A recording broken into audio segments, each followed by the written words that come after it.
हिमाचल तहलका news channel में आपका बहुत बहुत स्वागत है। हिमाचल प्रदेश में बारिश के बाद हुई तबाही के बाद हजारों करोड़ का नुकसान हुआ है। प्रदेश सरकार लगातार आरोप लगा रही है कि केंद्र की तरफ से कोई अतिरिक्त मदद नहीं मिल पाई है। पूर्व मुख्यमंत्री जयराम ठाकुर ने प्रतिपक्ष व पूर्व मुख्यमंत्री जयराम ठाकुर के सरकार पर निशाना साधते हुए कहा कि प्रदेश सरकार मदद मिलने के बाद एहसान फरामोश ना बने। जयराम ठाकुर ने बताया कि आपदा की केंद्र ने 364 करोड़ रुपए प्रदेश को दिया है। इसके लिए भाजपा केंद्र का आभार व्यक्त करती है। नुकसान का जायजा लेने के लिए केंद्र से स्पेशल टीम हिमाचल आई है। इसके बाद भी केंद्र सहयोग करेगी, लेकिन आपदा के बीच कांग्रेस के नेताओं ने राहत के पैसे को बांटने की होड़ लगी हुई है। अधिकारियों की जगह नेता राहत राशि बांट रहे हैं। प्रभावितों को अभी तक राहत राशि नहीं मिल पाई है। ये पैसा वही है जो केंद्र ने बाढ़ प्रभावितों को भेजा है। उन्होंने कहा कि आपदा में सरकार एहसान फरामोश न बने। वहीं उन्होंने कहा कि आपदा के बाद अभी तक सड़क, बिजली, पानी बहाल नहीं हो पाया है। सरकार को युद्ध स्तर पर कार्य कर लोगों को राहत पहुंचानी चाहिए। उन्होंने सरकार पर निशाना साधते हुए कहा कि आपदा में हेलीकॉप्टर का इस्तेमाल फंसे हुए लोगों को बचाने के लिए किया जाता है, लेकिन इस सरकार के मंत्री सीपीएस ही हेलीकॉप्टर में जाते रहे। श्रेय लेने के लिए यहाँ तक कहा जा रहा है कि जहाँ जहाँ सेना के हाथ खड़े हो गए वहाँ पर मुख्यमंत्री ने हिम्मत दिखाई। वहीं सेब मंडियों में कैसे बिकेगा, सेब को लेकर कांग्रेस सरकार स्थिति साफ नहीं कर पाई है। मुख्यमंत्री कुछ कहते हैं, मंत्री कुछ और कहते हैं। किलो के हिसाब से सेब बेचने पर सरकार स्थिति स्पष्ट नहीं कर पा रही है, लेकिन परेशानी बागवानों को हो रही है। वहीं सेब को लेकर भाजपा पर लग रहे राजनीति के आरोपों पर जयराम ने भाजपा ने पूरी तरह बागवानों के लिए काम किया। 40 करोड़ की सेब की रिकवरी भाजपा सरकार ने करके दी है। जयराम ठाकुर ने कहा कि भाजपा की संगठनात्मक नियुक्तियां की गई हैं। टीम ने 2024 के लोकसभा चुनावों के लिए कमर कस ली है। सभी चुनाव में भाजपा 4 सीटों जीतकर केंद्र में फिर से भाजपा सरकार बनाने के लिए मजबूती प्रदान करेगी। उन्होंने कहा कि प्रदेश भाजपा तीसरी बार रिकॉर्ड मतों से 4 सीट जीतेगी। आइए पूर्व मुख्य प्रतिपक्ष नेता जयराम ठाकुर का क्या कहना है कि मुख्यमंत्री कुछ कहते हैं, मंत्री कुछ कहते हैं, और वहां पर इनके विधायक श्रीमान जी ठेव के जो गए कुलदीप राठौर जी, वो कुछ बोलते हैं। यानी कि कोई निर्णय करने की परिस्थिति नहीं बन पा रही है। किलो के हिसाब से सेब बेचने के लिए हम विरोध नहीं कर रहे हैं। हम इस बात को कह रहे हैं कि आप किलो के हिसाब से बेचिए, लेकिन आप इंफ्रास्ट्रक्चर तो पहले तैयार करिए। और वहां लाखों के हिसाब से वहां पर पेटियां, वहां पर आगे बॉक्सेस आगे, कहां तोलने की व्यवस्था है, क्या मैकेनिज्म उसके लिए किया गया, वो मैकेनिज्म किया नहीं गया।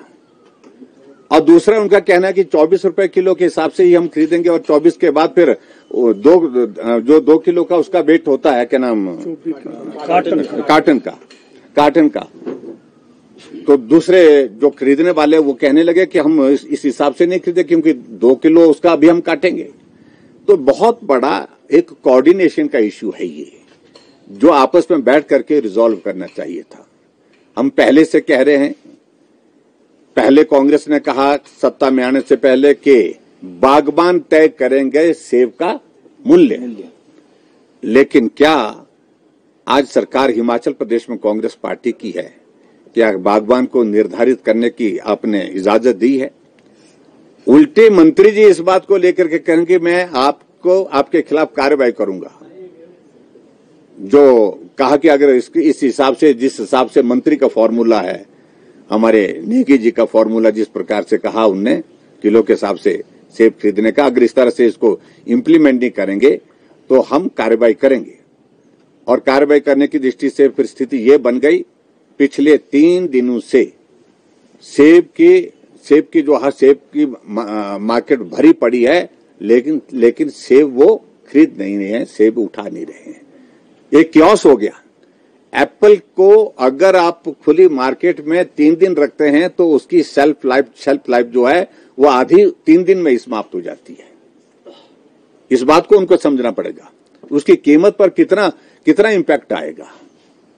हम दूसरे देशों की तरह इस तरह से नहीं कर सकते कि भी सीधा एप्पल को पेड़ से निकालने के तोड़ने के बाद सीधा वो इस पे कोल्ड स्टोर में जाएगा। वो स्थिति अभी तक हमारे हिमाचल प्रदेश में नहीं बन पाई है।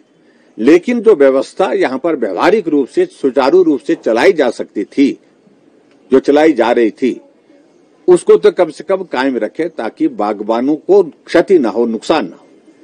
और अब जाकर के पिछले कल रात को मीटिंग हुई है और उसमें हमने निर्णय लिया है कि जैसे बेचना चाहते हैं उस तरह से बेचिए, हमें कोई आपत्ति नहीं है। शायद ऐसा निर्णय हुआ है, तो इसलिए कोई भी निर्णय करने की स्थिति नहीं हो पा रही है इनकी। मुख्यमंत्री कुछ कह रहे हैं लेकिन मंत्री जी कुछ कह देते हैं।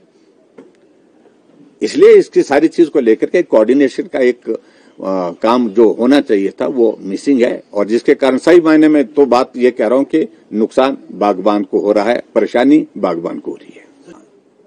कि 40 करोड़ रुपए की रिकवरी थी। बहुत सारे लोग जो यहां से सेब खरीद करके चले गए थे और उसके बाद पैसा लोगों का नहीं दे रहे थे, बागबानों का पैसा नहीं मिल पा रहा था। हमने सुनिश्चित किया, 40 करोड़ की रिकवरी हमने करके दी है। हमने सख्ती की, एसआईटी कॉन्स्टिट्यूट की और एफआईआर दर्ज हुई। एफआईआर दर्ज होने के बाद वो जो लोग सेब खरीद के गए थे वो अपने आप सेब बालों को ढूंढते हुए पहुंचे कि हम आपको दे देंगे, 2 दिन बाद दे देंगे, 4 दिन बाद देंगे, ऐसा करके देंगे, 4 महीने में दे देंगे, 3 महीने में दे देंगे। लेकिन पैसा मिलना शुरू हुआ। 40 करोड़ रुपए हमने रिकवर किया और बहुत बड़ी राहत है वो बागवानों के लिए, मैं उस दृष्टि से मैं कह सकता हूं। तो इसलिए बहुत चीजें जो कहते हैं वो निर्णय करने की स्थिति में नहीं हो पा रहे हैं, समझ नहीं पा रहे हैं कि करना क्या है। ये एक सिचुएशन बनी पड़ी है कि हिमाचल प्रदेश के अभी भी बहुत सारे इलाके ऐसे हैं जहां पानी की जो वाटर सप्लाई स्कीम्स हमारी प्रभावित हुई हैं, बंद पड़ी हैं। पीने का पानी लोगों के पास नहीं है। बहुत सारे गांव ऐसे हैं जहां हिमाचल प्रदेश में अभी भी बिजली की आपूर्ति सुचारू रूप से नहीं चल पा रही है। बहुत सारे इलाके हिमाचल प्रदेश में ऐसे हैं जहां कम्युनिकेशन का सारी व्यवस्था सारी ठप पड़ी है। और बहुत सारे इलाके हिमाचल प्रदेश के ऐसे हैं जहां सड़कें बंद पड़ने के कारण मरीजों को हॉस्पिटल तक पहुंचाने में भी कठिनाई है। और ऊपर से सेब का सीजन हमारा शुरू हो चुका है। 5000 करोड़ रुपीस की हमारी इकोनॉमी सेब की। हम बहुत चिंतित है इस बात को लेकर के कि वो सेब मार्केट तक कैसे पहुंचेगा, और मार्केट तक पहुंचाने के लिए सड़कें ठीक चाहिए। और हमेशा इस तरह का प्रयत्न होता था, सेब के सीजन से पहले युद्ध स्तर पर सड़कों को ठीक करने का काम चलता था। अब की बार इस बाढ़ के कारण वो बहुत जगह से डैमेज हुई पड़ी है। सब बागवान लोग चिंतित हैं, परेशान हैं, और सरकार से इस बात के लिए आग्रह करेंगे कि जल्दी से जल्दी उन सड़कों को रिस्टोर करके लोगों की फसल, जिससे अपने परिवार का वो पूरे साल का खर्चा चलाते हैं, ये मार्केट तक ठीक तरह से पहुंचे, इस बात को सुनिश्चित करें।